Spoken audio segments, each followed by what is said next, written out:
Hello, friends, fiends, and fellow YouTubers, and welcome to episode 696 of the Daily Comic and Collectible. Today, the collectible of the day is the Hasbro Toys, Marvel Legends Series, Spider-Man Collection, Kingpin Build-A-Figure Wave, Night Thrasher Action Figure. The founder of the New Warriors, Dwayne Taylor, is a martial arts master, clad in a special combat suit. This 6-inch scale Marvel Legends action figure of Night Thrasher is highly articulated and features a comic book inspired design, making it another great addition to your Marvel collection. This 1/12 scale action figure is highly detailed, with premium deco and even intricate hand-painted details.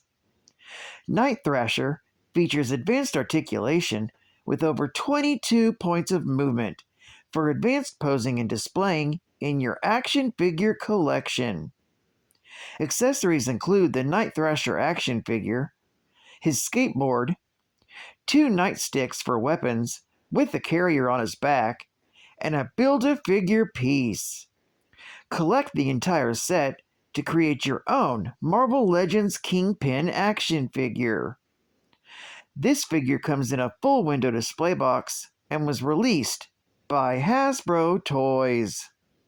Now, the comic of the day is Spectacular Spider-Man, Annual, Volume 1, Issue number 12, with a cover date of June 1992.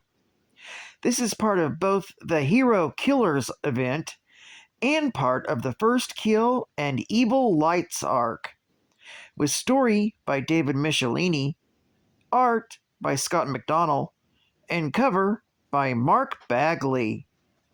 This issue contains 5 total stories, but today I'm covering Down and Downer. This story continues from Amazing Spider-Man, Annual, issue number 26. The story opens with the investigation of the activities of Target Technologies in New Jersey. Spider-Man, Nova, and Namorita find themselves confronted by the latest model of dreadnoughts. The robots are armed with the newest in liquid, solid, and gas weapons. The trio are having trouble fending off these robots until Silhouette, Night Thrasher, and Firestar arrive to lend a hand. After taking down the dreadnoughts, Spider-Man asks how Night Thrasher and the others found them. Thrasher explains that he was looking into the kidnapping of his teammate, Speedball. Tracking Speedball's unique energy signature brought them to the Target Technologies facility. As they take down the rest of the robots, Spider-Man realizes that they're dealing with Advanced Idea Mechanics, the criminal science organization. As the New Warriors struggle to stop the robots, Spider-Man notices that the dreadnoughts seem to be particularly sensitive to Firestar's microwave powers.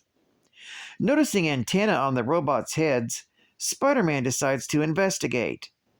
Going through the ventilation systems, the wall crawler finds the technicians operating the dreadnoughts.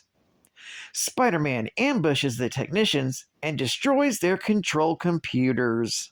Now, without human control, the dreadnoughts begin going berserk, allowing the New Warriors to easily destroy them.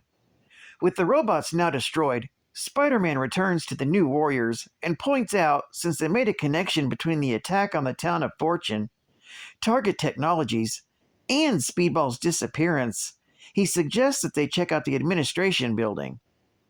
When they enter the facility, they stop one of the staff from dumping all the data from their computers. Nova pulls her away and allows Night Thrasher to try and learn what he can.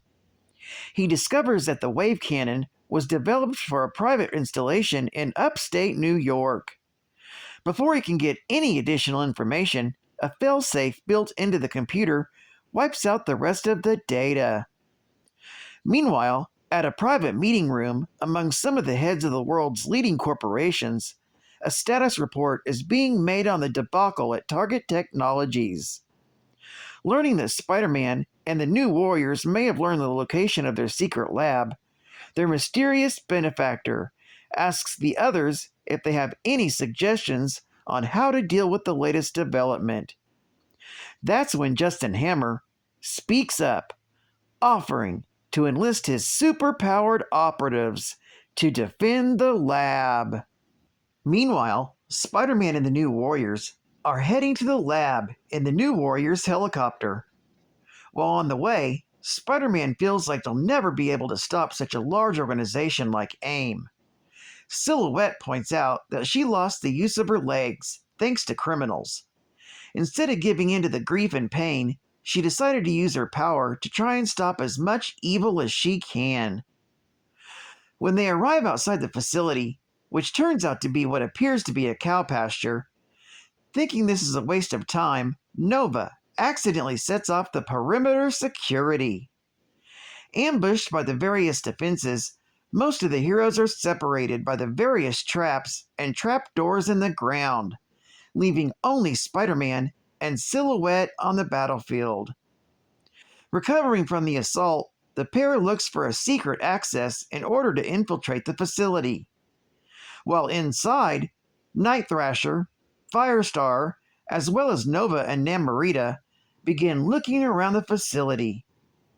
Back at the boardroom, the masterminds behind the scheme are satisfied that everything is going according to plan. Justin Hammer contacts his operatives and orders them to earn their pay. While in one room, Nova and Namorita find themselves confronted by Discus, Speed Demon, and Beetle. While in another, Night Thrasher faces Backlash and Boomerang. And in a third room, Firestar is ambushed by Hydro Man and Constrictor. And lastly, Spider-Man and Silhouette find themselves face to face with the Rhino, Bombshell, and Stiletto. This story is continued in the Web of Spider-Man Annual, issue number 8. Geek fact: this issue is actually considered a key issue for one of its backup stories, featuring part 2 of a 3-part story arc of First Kill that recounts the origin of how Eddie Brock and Venom bonded. Part 1 is The Amazing Spider-Man Annual, issue number 26, and Part 3 is Web of Spider-Man Annual, issue number 8, both from June of 1992. Bonus geek fact: the Dreadnought 2000s were an advanced model of the Dreadnought, developed by Target Technologies. They were encountered by Spider-Man and the New Warriors when they came in search for Speedball. Due to their greater size and many powers, they gave the heroes a real run for their money. But when Firestar, Night Thrasher, and Silhouette arrive on the scene, the combined power of the heroes was enough to destroy the Dreadnought 2000. The Dreadnought 2000 possessed the standard abilities of normal Dreadnoughts, and in addition, superhuman strength. The Dreadnought 2000 were stronger than the earlier models and could lift 25 tons. And it contained superhuman durability. The Dreadnought 2000s were made of titanium steel, which made them extremely resistant to damage. The Dreadnought 2000s were equipped with numerous weapons and could emit water, liquid oxygen, acid, oil, adhesive, anesthetic gas, or napalm from their gauntlets. And they could even emit energy beams capable of liquefying steel or solidifying gases. State-of-the-art gaming! Basket Brawl! It's a slam Dunk! Arch Rivals. The arcade game brings all its hard-hitting slam dunking in-your-face arcade action into your home. This is basketball, where breaking the rules is part of the rules. If you can't block a shot, knock your opponent's block off. But you still need real basketball skills like passing, shooting, slam dunks, three-pointers, and more. Arch Rivals isn't just basketball, it's a basket brawl! Oh my gosh! And final geek fact. Night Thrasher, or Dwayne Taylor's parents, were murdered when he was a child, and so he swore vengeance on all criminals. In order to do so, he trained under the auspices of his guardians, Ty and Cord, who maintained the multinational Taylor Foundation, set up by Dwayne's father before he died. When he had finally reached a plateau in which he felt he could begin the fight, he organized a team of teenage superheroes. Nova was a former champion of Xandar, whose powers were reactivated by Taylor throwing him off a roof of a tall building. Marvel Boy was the present-day version of Vance Astro of the Guardians of the Galaxy. And Firestar was a former member of the Hellions, while Namorita was Prince Namor's cousin.